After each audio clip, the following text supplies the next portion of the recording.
What's going on, guys? Charlie Watson here with Beechmont Ford Performance. I'm here with Mr. Jack Woolham. What's going on, guys? We are here in the truck. We're in a Roush F-150, but we've got the back seat, as you can see, and the back of the truck absolutely full of what? Whipples superchargers for F-150s. Yeah, we've got a build line pretty long, so we've got these coming in to finish these up. One of them is going on Terry Beefcake Reeves, a Roush F-150. Yes, it's a Roush with a Whipples supercharger.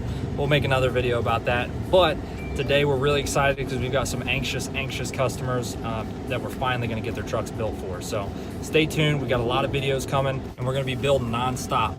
The man himself. Where's working. Help! Other door muscles. This is actual head unit. No, it's not. Yes, it is. The other ones are. This one is right here, I swear. No, it's not.